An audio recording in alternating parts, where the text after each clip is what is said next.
Hello दोस्तों, मेरा नाम है देवेंद्र सिंह। आज की वीडियो में रिडेम्पशन और प्रेफरेंस शेयर के ऊपर बात करने वाले हैं। पूरा कॉन्सेप्ट इसका, ठीक है। और इसके आपको नोट्स भी मिल जाएंगे। आपको डिस्क्रिप्शन में पीडीएफ मिलेगी, वहां से आप नोट्स भी डाउनलोड कर सकते हो।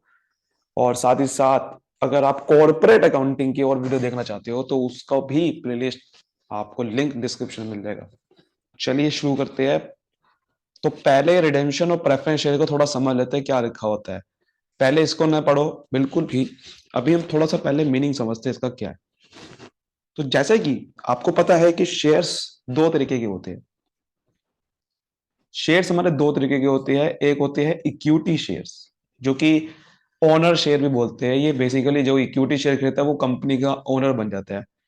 और एक होते हैं प्रेफरेंस शेयर, जैसे कि नाम से समझ में आ रहा है, जिनको सबसे पहले प्रेफरेंस मिलती है डिविडेंड की पेमेंट में भी, और सबसे पहले कैपिटल भी इसकी को मिलती है वापसी।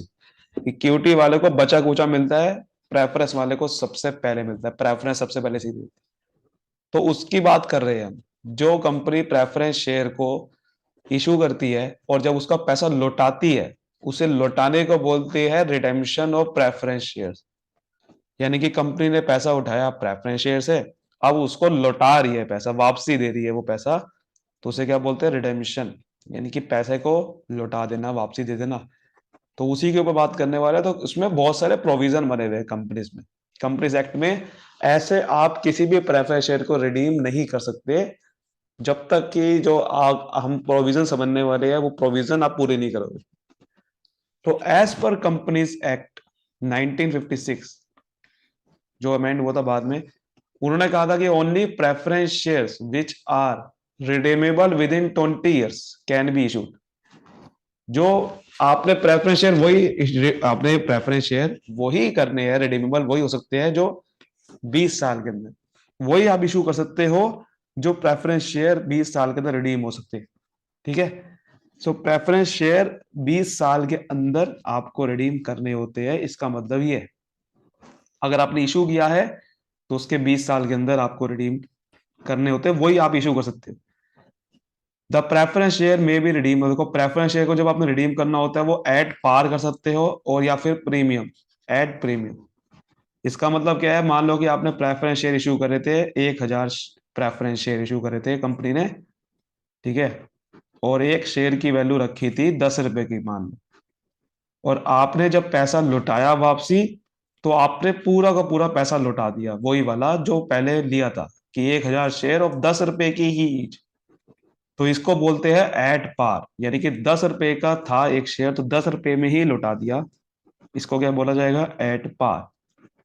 लेकिन अगर आपने एक शेयर मान लो 10 रुपए का इशू किया था, बट आप जो रिडीम कर रहे हो वो 10 रुपए पे आप रिडीम नहीं दे रहे हो, आप कह रहे हो कि मैं 12 रुपए में दूंगा आपको वापसी, आप एक्स्ट्रा पैसा दे रहे हो उसे, तो उसे क्या बोलते हैं? Premium, at premium.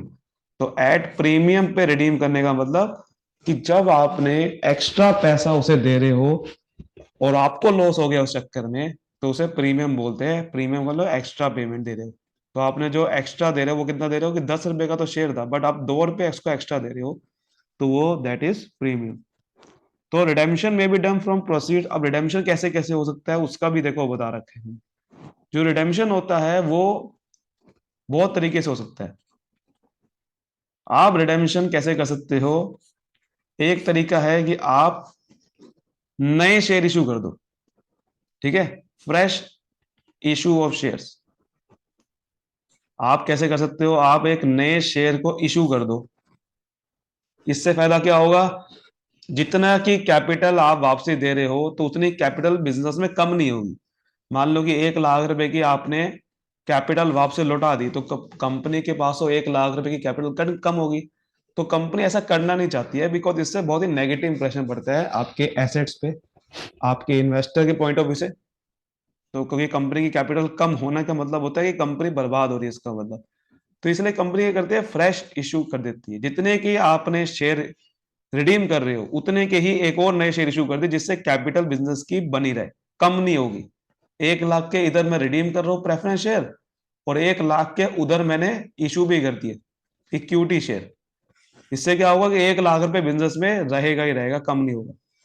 या फिर आप कह सकते हो आप एक अनडिस्ट्रीब्यूटेड प्रॉफिट, देखो क्या लिखा हुआ है, अनडिस्ट्रीब्यूटेड प्रॉफिट से भी आप रिडीम कर सकते हो। मतलब कि जो पिछले साल आपने बहुत सारे प्रॉफिट कमाए, उसमें से पैसा बचा के रखा होगा, नहीं रखा होगा, तो वो पैसा बचा के जो रिजर्व की फॉर्म में रखा होगा, रिजर्व्स पड़े होंगे आपके सामने, उससे आप रिडीम कर लो। जिससे ऐसा ना हो कि बिजनेस में भैया आपका कैश कम हो रहा है। बिजनेस में फर्क नहीं पड़ना चाहिए रिडीम करने में। कंपनी साइड ये कहता है कि आपने जो पैसा पिछले साल बचा के रखा हुआ है, मान लो 1 लाख रुपए, तो उसी 1 लाख में से तो उस 1 लाख को पे कर दो। आप बिजनेस में गल्ले से पैसा क्यों उठा रहे हो 1 लाख? आप पिछले साल जो पैसा कमाया था उसी से रिडीम कर दो ना, वो ज्यादा बढ़िया है। प्रॉफिट से ही रिडीम कर दो, क्यों कैश कम कर रहे हो बिजनेस में? तो ये चीज होती है अनडिस्ट्रीब्यूटेड प्रॉफिट से रिडीम करना। समझ आ गई बात? याद आ गई? और जो आप देखो आगे वही लिखा हुआ है, जो आपने प्रीमियम और रिडेम्पशन दोगे, वो प्रीमियम को भी खत्म कर देना होता है, उसको एडजस्ट कर देना होता है। जो आपने या तो पिछले साल कोई प्रीमियम लिया था किसी से शेयर इशू करते हुए, शेयर प्रीमियम अकाउंट से खत्म कर दो। सबसे पहले इससे खत्म करना होता है हमेशा प्रीमियम को। शेयर प्रीमियम अकाउंट का मतलब है, जो मान लो कि आपने इशू करा था और इशू के टाइम पे आपने एक्स्ट्रा पेमेंट ली थी प्रीमियम की, और उसको आपने शेयर प्रीमियम अकाउंट में रखा हुआ था, तो शेयर प्रीमियम अकाउंट से उस प्रीमियम और रिडेम्पशन को एडजस्ट कर दो। वो जो लॉस हुआ है आपको रिडेम्पशन का, वो लॉस को एडजस्ट करना होता है। तो या तो उस लॉस को शेयर प्रीमियम अकाउंट से एडजस्ट कर दो, ठीक है, उस लॉस को खत्म करना है बस आपने। कंपनी साइड कहता है लॉस को बचा के रखना नहीं, खत्म करना है। या फिर आप profit and loss account, company इसमें बोलते हैं statement of profit and loss account, तो या तो आप statement of profit and loss account में डाल के उस लॉस को खत्म कर दो, ये भी एक तरीका है। समझ आ गई बात? तो ये दो तरीके से उस प्रीमियम को आप खत्म कर सकते हो। यहां तो बात क्लियर है? तो रिडेम्पशन दो तरीके से हो सकता है, फ्रेश इशू, अनडिस्ट्रीब्यूटेड प्रॉफिट से कर सकते हो आप, स्टेटमेंट प्रॉफिट लॉस अकाउंट से भी हो सकता है। वो आपको करना पड़ता है profit loss share premium account से प्रीमियम रिडेम्पशन को खत्म करना होता है। यहां तक बात बिल्कुल क्लियर है? अब देखो सेक्शन 80 में बता रखा है, सेक्शन 80 में कह रखा है कि कंपनी को अलाउ है कि अगर कंपनी के आर्टिकल ऑथराइज करते हैं, तो कंपनी प्रेफरेंस शेयर वो इशू कर सकती है जो रिडीम हो सकते हैं according to term of issue, subject to following legal. तो सेक्शन 80 कहता है कि आप प्रेफरेंस शेयर ऐसे इशू कर सकते हो जो रिडीम हो सकते हैं, और लेकिन वो रिडीम हो गए, वो लीगल रेस्ट्रिक्शन है, उस रेस्ट्रिक्शन के अनुसार ही आप रिडीम कर सकते हो, वो आपको देखो बता रखी है। तो पहला है कि भाई शेयर रिडीम तभी हो सकते हैं जब वो फुली पेड अप होते हैं। इसका मतलब यही है कि जैसे कि मान लो कि 10 रुपए का एक शेयर था, 1000 शेयर, मैंने आपको एग्जांपल दिया ना अभी, 1000 प्रेफरेंस शेयर ऑफ 10 रुपए ईच। तो अगर एक शेयर 10 रुपए का था, तो क्या सभी प्रेफरेंस शेयर होल्डर ने पूरे 10 रुपए पे करे हैं या नहीं करे? क्योंकि कंपनी क्या करती है, पूरे 10 रुपए हाथों हाथ नहीं मंगाती। कंपनी कहती है कि भाई आप 2 रुपए पहले दे दो, 3 रुपए बाद में दे देना, ठीक है, उसके बाद 5 रुपए बाद में देना। अब मान लो उसने 2-3 रुपए तो पे कर दिए, ये पे करना रह गया, ये पे नहीं करा, ये अनपेड है। तो अनपेड अमाउंट नहीं होनी चाहिए कोई भी, फिर आप रिडीम नहीं कर पाओगे प्रेफरेंस शेयर को। पहले फुली पेड अप करो, जो अनपेड अमाउंट है उनसे पहले पैसा पूरा मंगाओ, तब आप रिडीम कर सकते हो, वरना नहीं कर पाओगे। क्लियर है? सेकेंड है कि share can be redeem only out of profit of the company, जो मैंने आपको बताया कि भाई जो आपने पिछले साल प्रॉफिट कमा के रखा होगा, पिछले साल होगा, रिजर्व के फॉर्म में पड़ा होगा, उस रिजर्व से ना आप डिविडेंड की पेमेंट करते थे, डिविडेंड की पेमेंट करते हो आप रिजर्व से। मतलब कि डिविडेंड का मतलब होता है प्रॉफिट का हिस्सा देते हो। तो कभी कभार क्या करते हैं हम, देखो इक्विटी और प्रेफरेंस को डिविडेंड मिलता है, यानी कि कैपिटल पे लगाया हुआ पैसा का वापसी, प्रॉफिट का हिस्सा मिलता है। तो आप जो प्रॉफिट कमाते हो, जो रिजर्व बना के रखते हो उसका, उस रिजर्व से आप डिविडेंड की पेमेंट वैसे करते हो, लेकिन उसी को डिविडेंड की जगह आप क्या कर दो, प्रेफरेंस शेयर कैपिटल को रिडीम कर दो, तो वो चीज बिल्कुल ठीक रहेगी। तो वो कह रहा है या तो इससे करो, या फिर आप नए शेयर को इशू कर दो, तो फिर आप रिडीम कर सकते हो। उसके बाद देखो एक और इंपॉर्टेंट पॉइंट है, ये बहुत इंपॉर्टेंट है, कि जितना आप प्रेफरेंस शेयर को रिडीम कर रहे हो आउट ऑफ प्रॉफिट आप रिडीम कर रहे हो, तो फिर आपने कैपिटल रिडेम्पशन अकाउंट बनाना है। Capital redemption account must be credited, और वो बनाना है, किससे बनाना है? प्रॉफिट एंड लॉस अकाउंट का जो बैलेंस है, जनरल रिजर्व बना रखा था आपने, यानी कि पिछले साल का प्रॉफिट बचा के रखा हुआ था, या कोई भी आपने जो प्रॉफिट बचा के रखा हुआ था जो डिविडेंड की डिस्ट्रीब्यूशन के लिए था, उससे आपने कैपिटल रिडेम्पशन अकाउंट बनाना है। सर ये कैपिटल रिडेम्पशन अकाउंट अब क्या है? ये बहुत इंपॉर्टेंट चीज है। अभी देखो इसका आगे आएगा भी, एक टॉपिक अभी आएगा, मैं आपको बताऊंगा जो भी। कैपिटल रिडेम्पशन अकाउंट का मतलब ये है कि भाई ऐसा अकाउंट जिससे आपकी जो कैपिटल है वो बिजनेस में इंटैक्ट रहे, कम ना हो। क्योंकि जब आप 1 लाख की कैपिटल कम करते हो तो उससे आपका बिजनेस पे फर्क पड़ता है। जैसे मैंने आपको अभी बताया कि जब आपकी मान लेते हैं कि 1 लाख की कैपिटल आपने रिडीम करी तो बिजनेस में पैसा कम नहीं होना चाहिए, इससे नेगेटिव इंप्रेशन पड़ता है, बिजनेस में आपका पैसा कम हो जाता है, तो कम नहीं होना चाहिए। तो इसलिए आप या तो कर सकते हो कि आपने नए शेयर इशू कर दिए तो बिजनेस में पैसा 1 लाख का फिर वापसी आ गया। लेकिन जब आप नए शेयर इशू नहीं करते हो, जब आप आउट ऑफ प्रॉफिट रिडीम कर रहे हो प्रेफर शेयर को, तब तो बिजनेस में पैसा कम हो गया ना, तब तो वो 1 लाख में गायब हो गया। तो 1 लाख पे कम हो गया तो भैया 1 लाख में कम हो गया तो बिजनेस में कैपिटल कम होगी तो भैया इससे फर्क पड़ेगा, आपका बिजनेस पैसा कम हो जाएगा, शेयर की वैल्यू भी डाउन हो जाएगी आपकी। इन्वेस्टर सोचेगा कि कंपनी पैसा लगाते ही नहीं है। तो इसकी वजह से जब आप आउट ऑफ प्रॉफिट रिडीम करते हो तो बिजनेस में पैसा कम हो जाता है, नया नहीं आता। शेयर इशू कर दोगे तो आ जाएगा। तो उसलिए आपको एक कैपिटल रिडेम्पशन अकाउंट बनाना पड़ता है, इसको कैपिटल रिडेम्पशन रिजर्व अकाउंट भी बोल सकते हो आप। यानी कि आपने एक ऐसा रिजर्व बना दिया जिससे क्या हुआ कि आपने 1 लाख रुपए एक जगह पे कम किए, ठीक है, और फिर दोबारा से उस 1 लाख रुपए का वहीं पे ही एक रिजर्व की फॉर्म में लिख दिया जिसका नाम क्या रखा, कैपिटल रिडेम्पशन रिजर्व, CRR।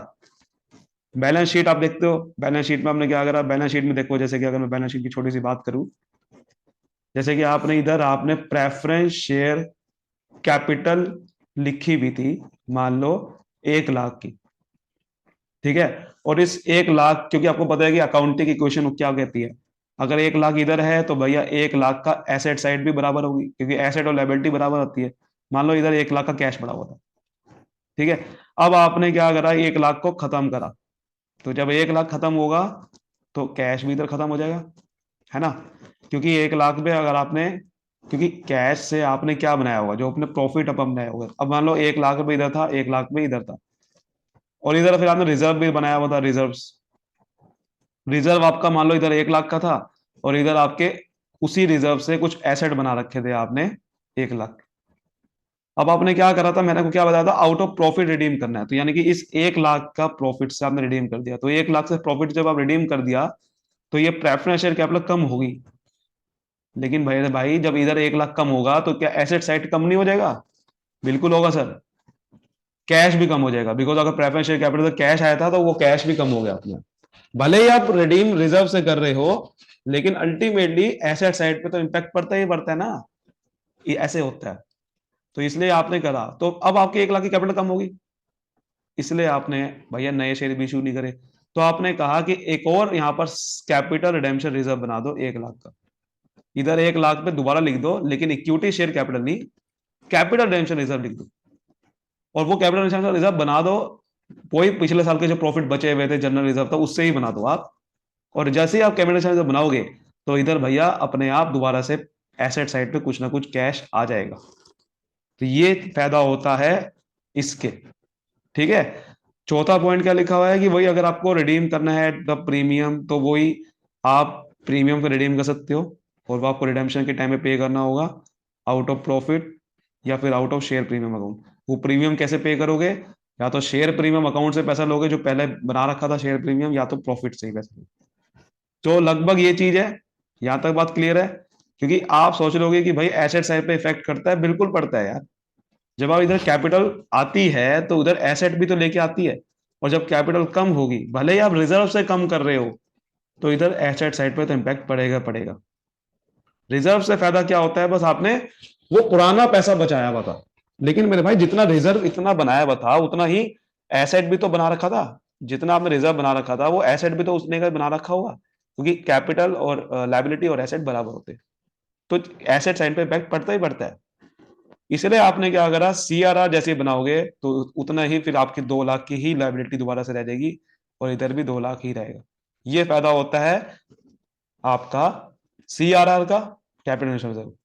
अब थोड़ा एंट्री की बात करते हैं, अकाउंटिंग एंट्री की बात करें तो जैसे कि आपका रिडेम्पशन की एंट्री क्या होगी।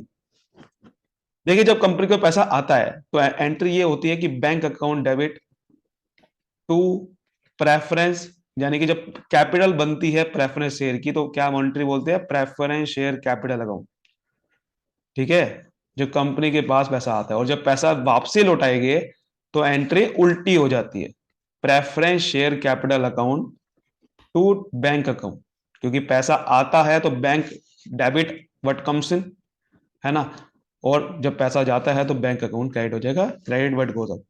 लेकिन उससे पहले जब पैसा, ये वाली एंट्री करने से पहले आपको पहले ड्यू करना पड़ता है पैसा। जैसे कि आपने देखा होगा जब इलेक्ट्रिसिटी की पेमेंट करते हो या किसी की पेमेंट करते हो तो पहले वो ड्यू होती है, यानी कि पैसा पहले अकाउंट में आपके ड्यू होता है, फिर आपको पेमेंट करनी होती है। यानी कि पहले ड्यू होगा, प्रेफरेंस शेयर कैपिटल को प्रेफरेंस शेयर होल्डर अकाउंट में पहले क्रेडिट कर देंगे। ठीक है, हमने ट्रांसफर कर दिया उसको कि शेयर होल्डर को पैसा देना है, वो ड्यू कर दिया। अब उस प्रेफरेंस शेयर होल्डर अकाउंट को डेबिट करूंगा फिर मैं, फिर टू बैंक अकाउंट करूंगा। सीधा डायरेक्ट एंट्री नहीं होगी ये वाली, पहले प्रेफरेंस शेयर होल्डर को ट्रांसफर करेंगे फिर उसको पे करेंगे। समझ आ गई? फिर प्रीमियम अगर दे रहे हो तो भैया और कुछ नहीं होना, बस यहां पर प्रीमियम और रिडेम्पशन अकाउंट भी आ जाएगा साथ में। मान लो कि पहले आप 10 रुपए पे कर रहे थे, लेकिन अब 10 नहीं पे करने, 12 पे करने, तो 10 रुपए तो यहाँ लिखोगे, लेकिन 2 रुपए का प्रीमियम है और टोटल 12 रुपए की पेमेंट यहाँ करोगे। ठीक है, ये 12 रुपए बोल रहा हूँ, लेकिन उसको आपने जितने प्रेफरेंस शेयर्स होते हैं उससे मल्टीप्लाई करना है, फिर एक शेयर नहीं है। अगर एक शेयर है तो 10 रुपए मैं यहाँ लिख रहा हूँ, लेकिन अगर मान लो 1000 शेयर है तो 1000 को 10 से मल्टीप्लाई करना है। फिर मैंने को क्या बताया था कि वही preference share holder to bank account entry आप पेमेंट कर दी। फिर एक और चीज मैंने आपको क्या बताया था कि जो प्रीमियम होता है उसको भी खत्म कर देते हैं, किससे, या तो शेयर प्रीमियम अकाउंट से या तो कंपनी के जो प्रॉफिट्स होते हैं। तो देखो, प्रॉफिट एंड लॉस अकाउंट से डेबिट करूंगा या तो शेयर प्रीमियम अकाउंट। जब आपको खत्म करना होता है कोई चीज तो उसको उल्टा कर दो, डेबिट है तो क्रेडिट कर दो, क्रेडिट है तो डेबिट कर दो। तो प्रीमियम और रिडेम्पशन अकाउंट डेबिट था ना, तो देखो उसको क्रेडिट कर दिया, खत्म करना है ना उसे। और जब, और किससे खत्म करेंगे, या तो प्रॉफिट एंड लॉस अकाउंट या तो शेयर प्रीमियम अकाउंट। और एक सीक्वेंस बता दो आपको, सबसे पहले शेयर प्रीमियम अकाउंट से खत्म करना होता है, बिकॉज ये भी प्रीमियम है ये भी प्रीमियम है, तो प्रीमियम का प्रीमियम से खत्म होगा। उसके बाद अगर इसमें पैसा ना हो या कम पड़ जाए तब आपने प्रॉफिट एंड लॉस अकाउंट, लेकिन कंपनी में बोलते हैं statement of profit and loss account. Company में प्रॉफिट एंड लॉस अकाउंट नहीं बोलते, यहाँ प्रॉफिट एंड लॉस अकाउंट लिखा हुआ जरूर है, बट आपने क्या लिखना है, statement of profit and loss.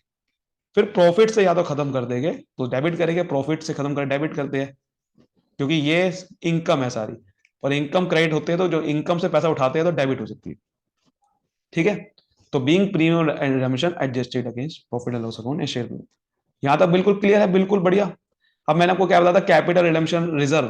देखो, कैपिटल रिडेम्पशन रिजर्व बनाना पड़ता है अगर आप प्रॉफिट से रिडीम करते हो, यहां तक बिल्कुल क्लियर है ना। तो वही देखा हुआ, गैप जो क्रिएट होता है कैपिटल नीड्स, जो वो गैप जो है, जो कैपिटल कम हो जाती है उसको गैप को फुल अप कर देता है ये कैपिटल रिडेम्पशन। तो उतने का ही बनाना होता है जितने का आप शेयर रिडीम कर रहे हो, ताकि उतने की कैपिटल आपके बिजनेस में वापसी आ जाए।